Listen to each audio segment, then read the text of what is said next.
অনেক দূরে পাহাড়ের ওপারে ঘন সবুজ বনের গভীরে এক অপূর্ব রাজ্য ছিল। সেই রাজ্যের নাম ছিল রূপপুরী। এখানে মানুষ আসতে পারত না, কারণ এটি ছিল পরীদের রাজ্য। সেখানকার আকাশ সবসময় রঙিন আলোয় ভরা, আর রাত হলে তারা বৃষ্টির মতো ঝরে পড়ত। রূপপুরীতে বাস করত একটি ছোট্ট পরী, নাম তার লীলা। লীলা ছিল খুবই দয়ালু আর কৌতূহলী পরী। সে সবসময় জানতে চাইত মানুষেরা কেমন, কারণ সে কখনো মানুষ দেখেনি। রূপপুরীর অন্যান্য পরীরা বলত, মানুষ নিষ্ঠুর, তারা বন কাটে, ফুল নষ্ট করে, নদী দূষিত করে, ওদের কাছাকাছি যেও না। কিন্তু লীলার মন সে কথা মানত না। তার মনে হতো পৃথিবীতে সবই খারাপ হতে পারে না। একদিন লীলা বনের শীর্ষে গিয়ে দাঁড়াল। সেখানে থেকে মানুষের গ্রাম দেখতে পাওয়া যায়। সে দূর থেকে এক ছোট্ট মেয়েকে দেখতে পেল। মেয়েটি ছিল অল্প বয়সী, তার নাম ছিল মিতা। সে ফুল তুলছিল, কিন্তু প্রতিটি ফুলের কাছে গিয়ে বলছিল, দুঃখ করো না, আমি তোমাদের কষ্ট দেব না। আমি শুধু গন্ধ নিতে এসেছি। এই দৃশ্য দেখে লীলার মনে হল মানুষ সবাই খারাপ নয়। সেই সিদ্ধান্ত নিল মিতার কাছে যাবে। কিন্তু পরীরা মানুষের কাছে ধরা দিলে তাদের ডানা হারিয়ে যায়, এটাই ছিল নিয়ম। তবু লীলা থামল না। রাতে সে মিতার ঘরে উড়ে এল। জানালার পাশে বসে মৃদু স্বরে বলল, মিতা। মিতা চমকে গেল। চোখ খুলে দেখল এক অপূর্ব সুন্দর পরী বাতাসে ভাসছে। তুমি কে? মিতা জিজ্ঞেস করল। লীলা হাসল, আমি রূপপুরীর লীলা। তোমাকে দেখতে এসেছি।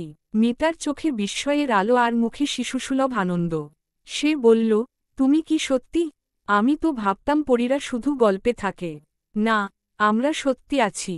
তবে আমাদের দেখতে পারে শুধু যার হৃদয় ভালো, উত্তর দিল লীলা। এইভাবে লীলা আর মিতার বন্ধুত্ব শুরু হল। প্রতিদিন রাতে লীলা মিতার কাছে আসত। তারা কথা বলত, হাসত, গান গাইত। মিতা লীলাকে মানুষের জীবন সম্পর্কে বলত, স্কুল, বন্ধু, স্বপ্ন আর পৃথিবীর সমস্যা। লীলা বলত জাদু, তারা, নদীর গান আর ফুলের ভাষা। কিন্তু সুখ বেশি দিন থাকে না। একদিন রূপপুরীর রানী জানতে পারলেন লীলা মানুষের সঙ্গে বন্ধুত্ব করেছে। তিনি খুব রেগে গেলেন, কারণ রানীর মতে মানুষদের জন্য পরীদের রাজ্য বিপদে পড়বে। রানী লীলাকে ডেকে বললেন, মানুষের কাছে যেতে নিষেধ ছিল, তবুও তুমি নিয়ম ভেঙেছ, তাই তোমাকে শাস্তি পেতে হবে। লীলা মাথা নিচু করে বলল, রানী মা, মানুষ সবাই খারাপ নয়। মিতা খুব ভালো, সে ফুল ভালোবাসে, প্রকৃতি ভালোবাসে।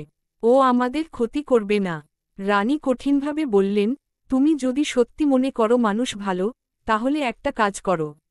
তোমার ডানা আমি আটকে রাখছি। যদি মানুষ তোমাকে খুঁজে পেয়ে সাহায্য করে, তাহলে বিশ্বাস করব। এ কথা বলেই রানী তার ডানা বন্ধ করে দিলেন। লীলা ধীরে ধীরে মাটিতে পড়ে গেল। সে আর উড়তে পারল না। সন্ধ্যায় মিতা লীলাকে গ্রামের পাশে অচেতন অবস্থায় পেল। সে খুব ভয় পেল, কিন্তু থামল না। তাকে কোলে নিয়ে বাড়িতে ফিরল। সে লীলার যত্ন নিল, ঔষধ দিল, ফুলের সুগন্ধে ঘর ভরিয়ে রাখল। দুদিন পর লীলা জেগে উঠল। তার চোখে জল, তুমি আমাকে ছেড়ে দাওনি। মিতা হেসে বলল, বন্ধুকে কেউ ছেড়ে যায়? ঠিক তখন রূপপুরীর আকাশে আলো ঝলসে উঠল। রানী আর পরীরা উপস্থিত হলেন। রানী মিতার দিকে তাকিয়ে বললেন, তুমি বন্ধুত্বের মূল্য দিয়েছ, লীলাকে রক্ষা করেছ। তোমাদের বন্ধুত্ব সত্যি বিশুদ্ধ। তারপর রানী লীলার ডানা ফিরিয়ে দিলেন। লীলা আবার উড়তে পারল। কিন্তু এবার রানী বললেন, রূপপুরী আর মানুষের পৃথিবীর মাঝের দেওয়াল এবার ভেঙে যাবে। আমরা দুজনেই প্রকৃতির সন্তান। লীলা মিতাকে জড়িয়ে ধরল, চোখে আনন্দাশ্রু। মিতা বলল, তুমি আসবে তো? লীলা বলল, হ্যাঁ, তবে শুধু আমি নয়, এবার পুরো পৃথিবীতে আলো ছড়াবে বন্ধুত্ব আর ভালোবাসার পরীরা। চাঁদের আলোয় আকাশ ভরে গেল ডানার শব্দে। আর মিতা জানল, যে হৃদয় ভালো, সেখানে সবসময়ই জাদু থাকে।